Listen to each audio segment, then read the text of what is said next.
It's Monday night. June is Juning, and I'm in my feelings. And I don't think I like the way I feel. Let's talk about it.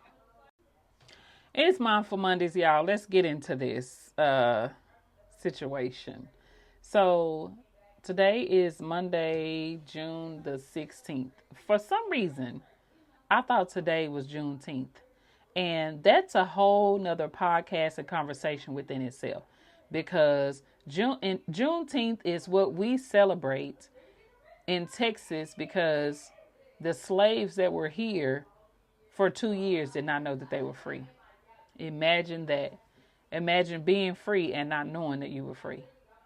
Anyway, another story, another day. Let's talk about today. So, I have a problem. Okay? I don't know if I've said this before, but I love a new crispy clean journal. I love new pens. If I'm going to hoard anything, it's going to be notebooks and pens and sticky notes and markers and all of that, thumbtacks and paper clips that are really cute. I'm sorry. This is my habit of choice. Okay.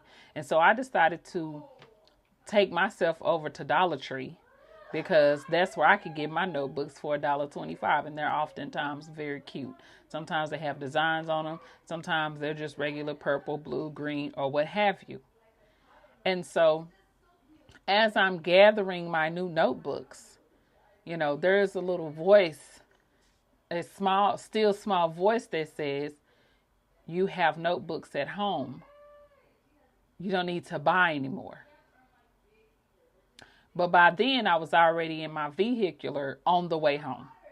So I came home and I decided to sit down just to see exactly how many notebooks I have. It's ridiculous just how many notebooks I have. I have a lot of them. Some of them I haven't even written in because every now and then I'll go on a notebook binge. It's Monday night and I'm a creative person, so I feel like each creative idea deserves a new notebook. I don't think I like the way I feel. But that's what's been happening.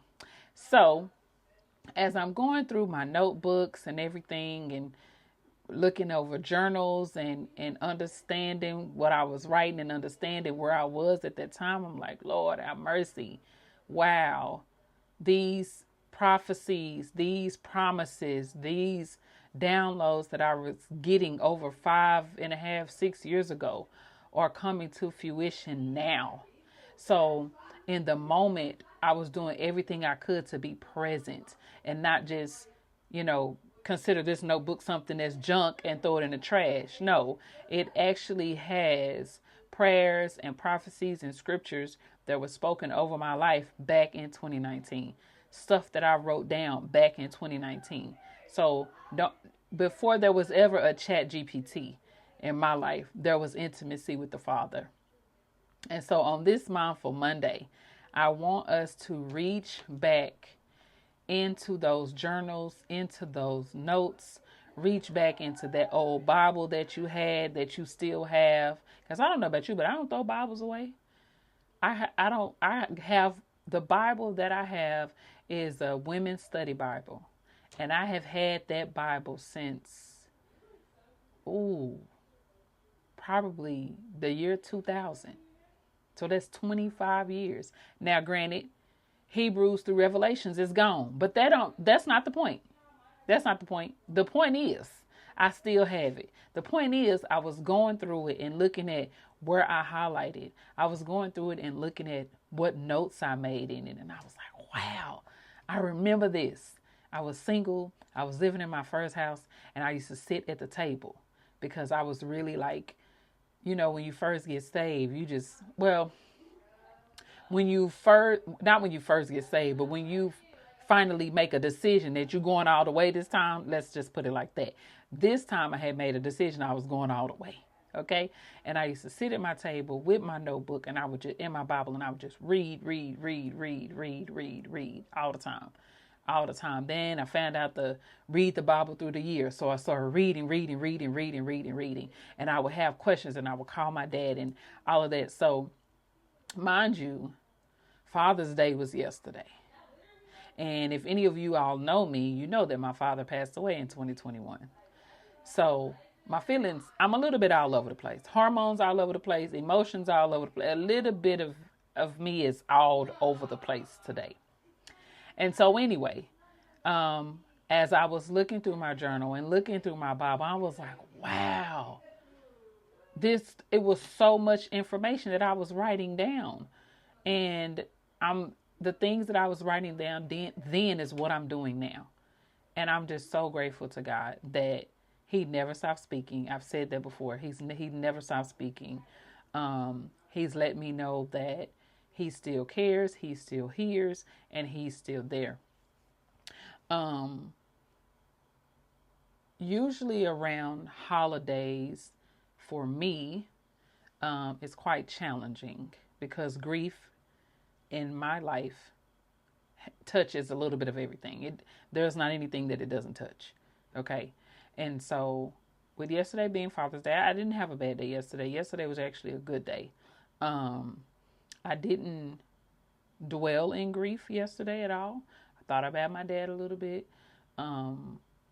And whenever I'm talking to my sister, I'll kind of reference some things that my dad used to say and we'll chuckle about it. But I didn't feel sad yesterday. What got me today, and this has nothing to do with Father's Day, but it has everything to do with grief and being mindful and being present in the moment, because this is Mindful Monday. I have my little sister's obituary. And is that what I'm trying to say? I have her program from church. It's from her funeral is what I'm trying to say. I have her funeral program on paper, trifold. It was in as I was going through my journals, it was in there. And I will admit that I have avoided looking at that since May of 2022. My dad passed away in 2021. She passed away in 2022. And I have avoided looking at it. I looked at it on the day of her funeral and never looked at it again. I put it up, didn't want to see it. And I've made some rearrangements in my house and had to do some cleaning and moving some stuff around. And so my youngest daughter brought it to me before. And I just put it up. I was like, I just threw it in with some other stuff because I didn't want to look at it.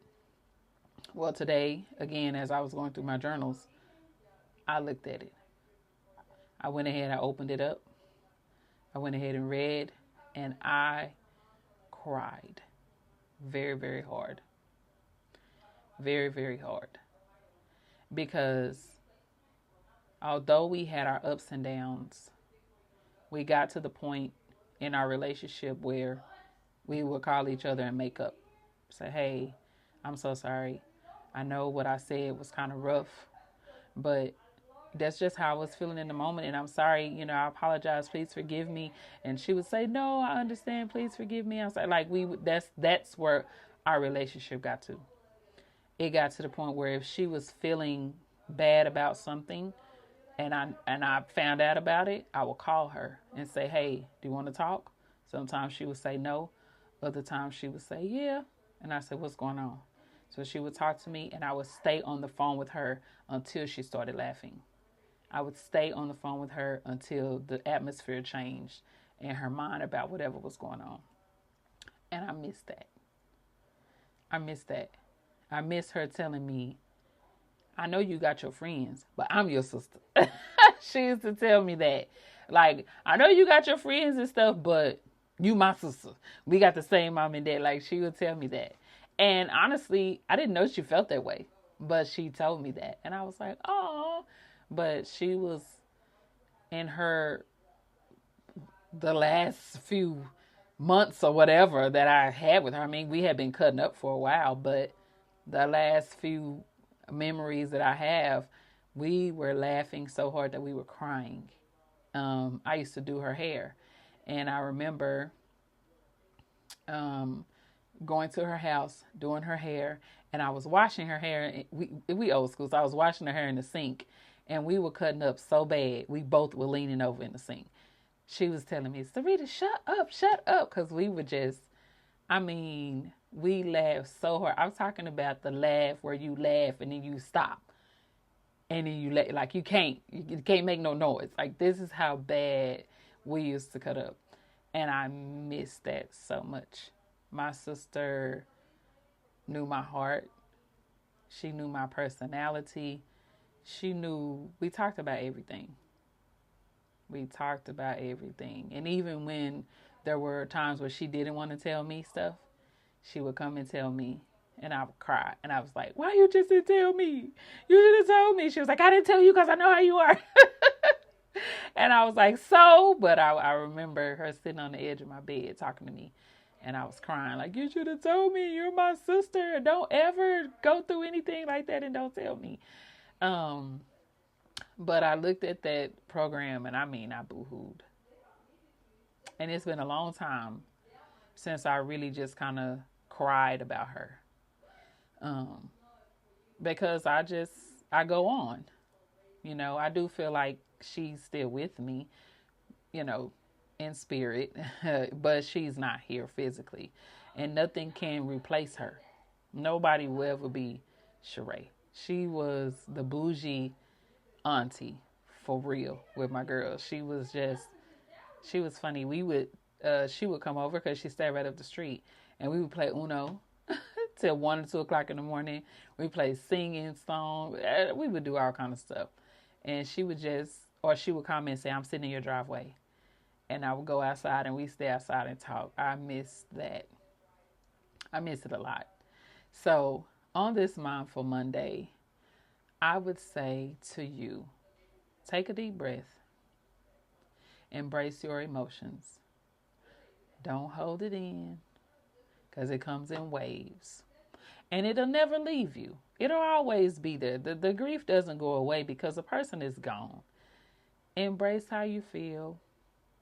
Just let the tears flow. Put your hand on your heart. Tell yourself you're safe. You're okay. And it's going to be okay. And I know that my sister is in a better place. Why do I know that? Because she came and told me in a dream. Anybody listen to this, if you're not a dreamer, if you don't believe in that, I'm sorry. But for those of you that dream and believe in dreams, my sister came and told me that she was okay. Her exact words in the dream was, Sarita, I had to come and tell you what happened. And I said, girl, what happened? I already knew what she was talking about in the dream. And so I'm grateful that the way I believe is that when I die, I'm going to see her again. When I die, I'm going to see my daddy. I'm going to see my granny. I'm going to see my pawpaw. I'm going to see my aunts, my cousins, everybody that went on before me. I'm going to see them again. So embrace the grief. It's not easy. Don't hold it in. Just let it go. Breathe and let it out. I wanted to read a scripture. It's Psalm 139.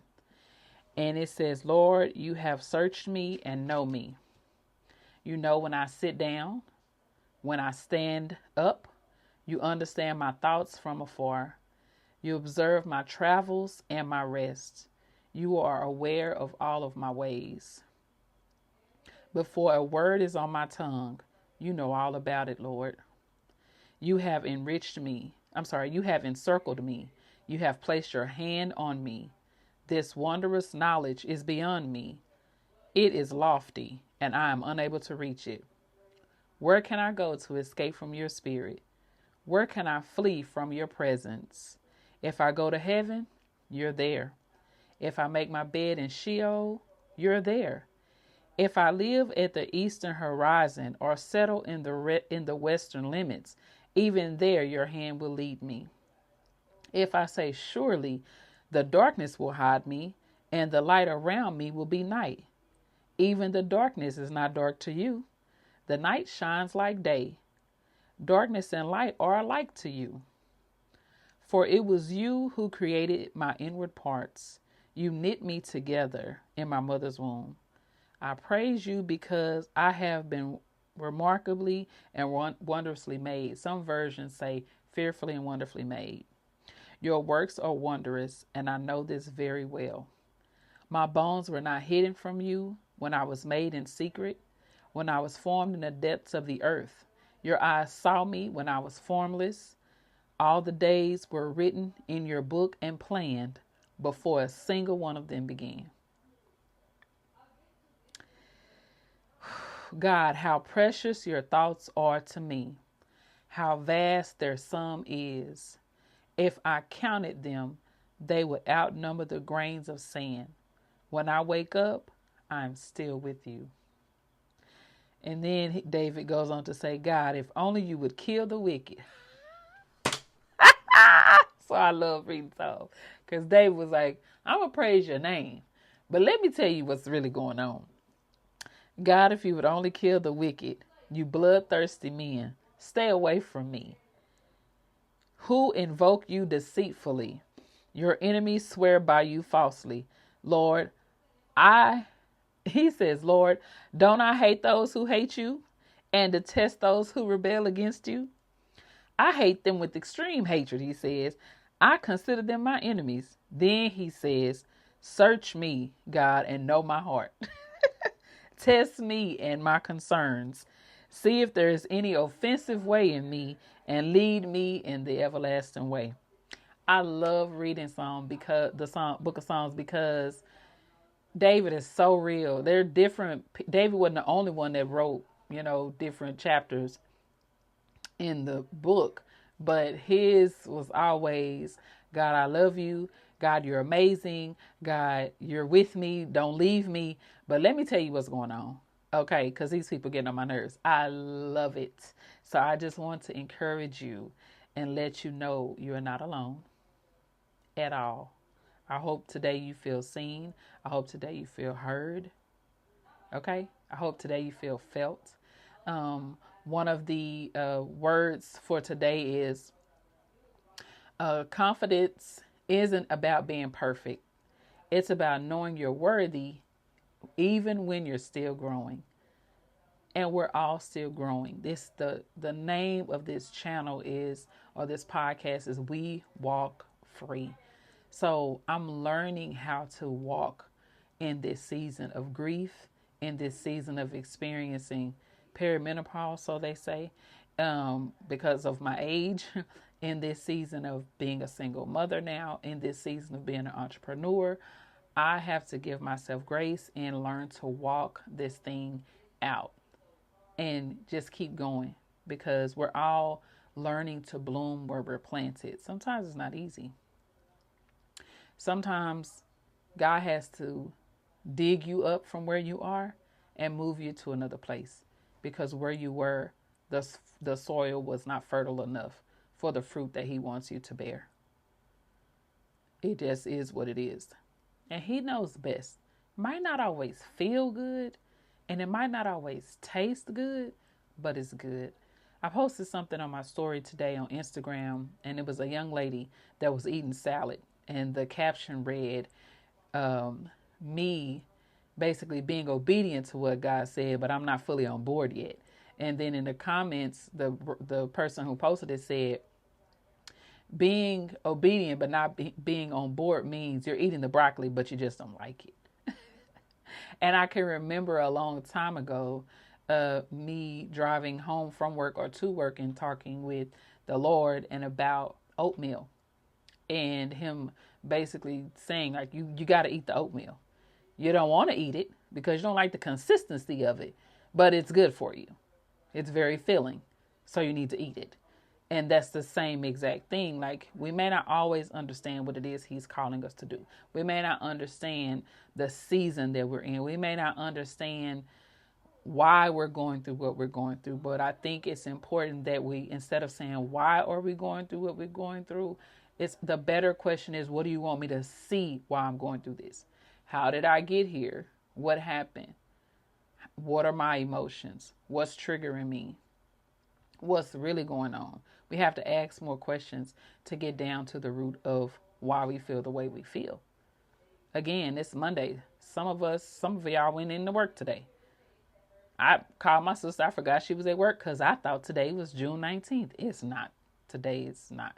She said, girl, that's Thursday. I was like, oh, let me not rush the week, please. Okay, let me take it one day at a time. Let me take it just one day at a time. But It's a lot. It's a lot. And a lot of posts that I've seen on social media, on all of them, except for I'm not on Twitter, but for the social media apps that I'm on and different videos that I'm looking at, a lot of people saying, I'm tired. They're like, God, I'm tired. I'm tired of this. It's a lot. And it is. It's a lot going on.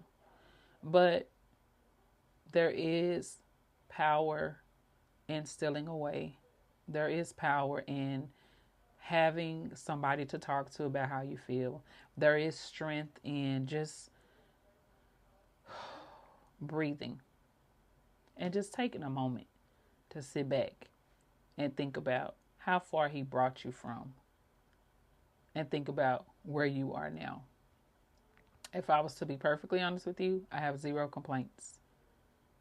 I don't have any complaints about my life. I have complaints about Sarita, and there are certain things that she needs to do, but overall, I don't have any complaints. I asked for this a long time ago in prayer. He called me out. I had to remember, oh, well, I did say X, Y, and Z a couple of years ago. I was saying X, Y, and Z. I just remembered that. Like, I asked for this. He answered my prayer.